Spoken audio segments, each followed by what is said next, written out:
Сәлеметсіздер ме, құрметті көрермендер? Бүгінгі рецепт керемет дәмді және хош иісті алма пирогы. Барлық қажетті ингредиенттерді жинап, қызықты аспаздық шытырманды бірге бастайық. Ең алдымен массаны жасау үшін ыдысқа мұқият сахарды саламыз. Содан кейін жұмыртқаны жарып, оны да қоспаға қосамыз. Енді біз дәмді алма бәлішін дайындауға кірісеміз. Біртіндеп жалғастырайық. Біртекті қамырды жасай отырып, мұқият араластыруды жалғастырамыз. Бұл қадам біздің болашақ пирогымызға тамаша құрылым береді. Сіз бұл пирогтың келесі кезеңіне дайынсыз ба? Біз қоспамызды жұмсақ және жеңіл құрылым алынғанша миксермен араластыруды жалғастырамыз. Керемет үпілдек болу үшін ауа көпіршіктерінің біркелкі таралуына қол жеткізуге тырысамыз. Біздің тесто осындай болып шығуы керек. Енді ұн мен разрыхителді саламыз және жақсылап мұқият араластыру қажет.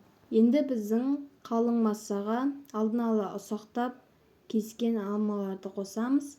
Бұл біздің пирогымызға жаңа алманың ерекше дәмі мен хош иісін береді. Араластырамыз және келесі кезеңіне дайындаламыз. Алманың біркелкі таралуын қамтамасыз етіп, қамырымызды ақырын араластырамыз. Бұл қадам пирогтың әрбір тістегені дәм мен хош иіске толы болуын қамтамасыз ету үшін маңызды. Енді дайын қамырымызды алдын ала дайындалған формаға саламыз. Пирогымыз біркелкі пісетіндей етіп, бетіне біркелкі таратамыз.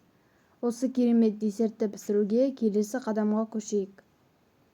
Осыдан кейін жұқалап туралған қызыл алмаларды бетіне әдемілеп қойып шығамыз.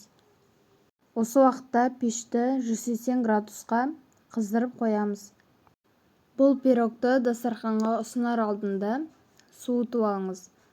Суытқан соң ол шырынды болып тұрады және өте дәмді болады.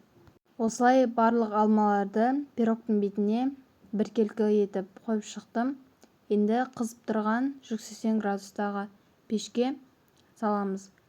Мінекей алма пирогы дайын. Бай дәмі мен алтын қыртысы бар. Ол өте әдемі көрінеді және дәмді болады.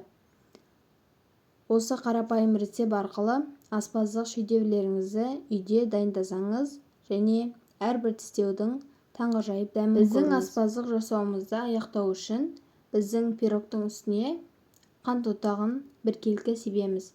Бұл десертке дайын көрініс береді және тәттілік сезімін қосады. Енді біздің алма пирогымыз дәмді ғана емес, сонымен қатар өнер туындысына ұқсайды. Осы аспаздық шытырманға қосылғаныңыз үшін рахмет. Біздің алма пирогымыз керемет көрінеді және оның дәмі керемет болатынына сенімдімін. Пісіру процесі сізге ұнады деп үміттенемін. Сұрақтарыңыз болса, немесе одан да көп рецепттерді көргіңіз келсе, менің арнамды жоғалтып алмас үшін тіркелуді ұмытпаңыз. Біздің аспаздық видеоларда кездескенше.